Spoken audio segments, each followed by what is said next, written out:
خب بچه توی این ویدیو ما اومدیم که مکان مینیگان رو بهتون نشون بدیم. اول از همه باید مکانش رو بهتون نشون.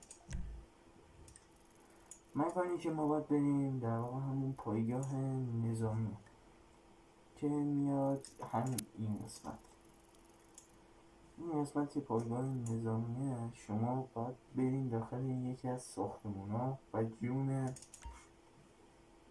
تنها 5 دقیقه نماردن یا شکست ناپذیر شدن و همون زنده موندن رو بزنید که بتونیم وارد اینجا بشیم، بعد بتونیم بریم بالا و مینیگان رو برداریم. شاید بخواد اولای مراحل بازی برای شما نیاره مینیگان، پس لیتس گو تو بهتون نشون بدم که چطور باید مینیگان رو برسیم. اول از همه باید بریم اینجا، چون با هلیکوپتر میرم.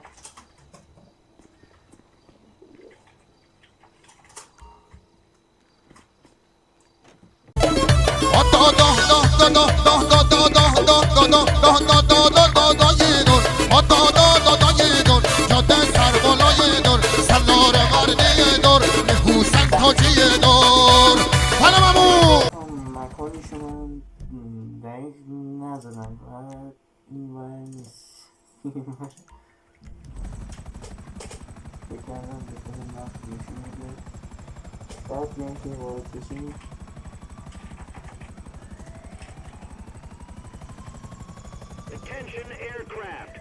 و باید شما برید داخل این ساختمون.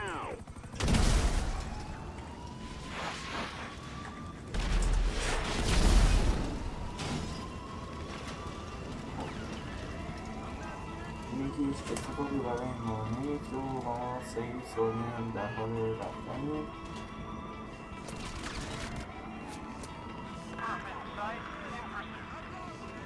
بچه مینیگان هم یه جوریه که شما هر چقدر که بخواین رمز بزنید نمیره براتون.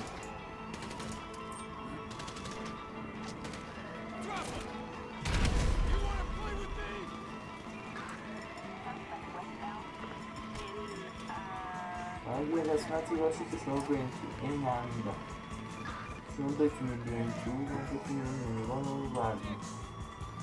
هر جایی که برید هیچی نیست، هیچ وسایلی توش نیست. شما باید از سنگ پله ها بریم بالا. گندم این اورستم، بگو تون در بود دوان که برستم. بزاقت خواه بگه قصه آرمون بیسو بیا نزا بره حسم.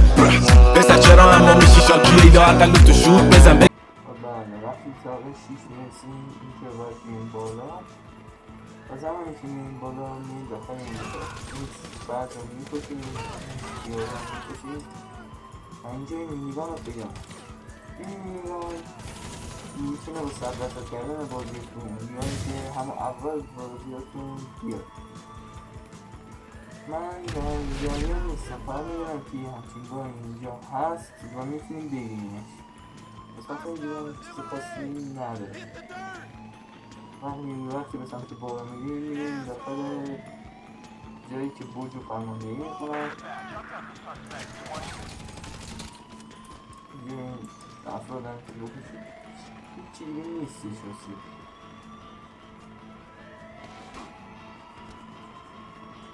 همین دوباره باید نمیکنم.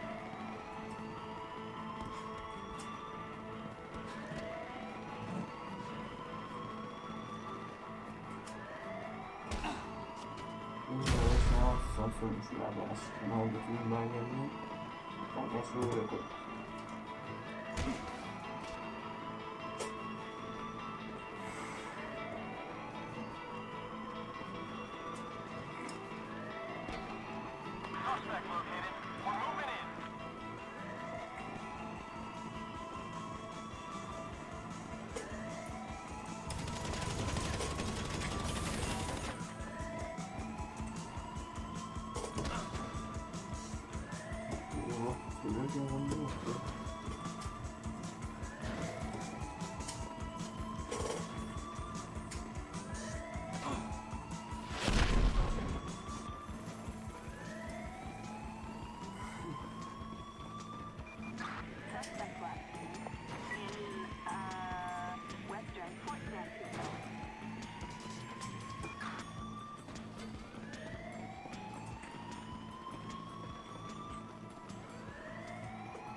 آن دعای تو به مولا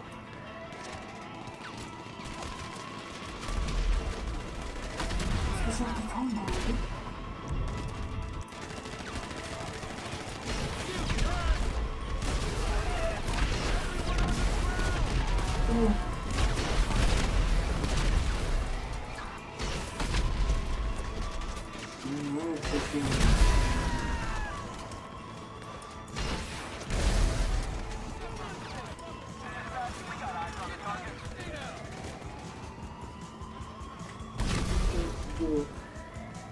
چیز نشده برگیم سریع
تانک هم ببینیم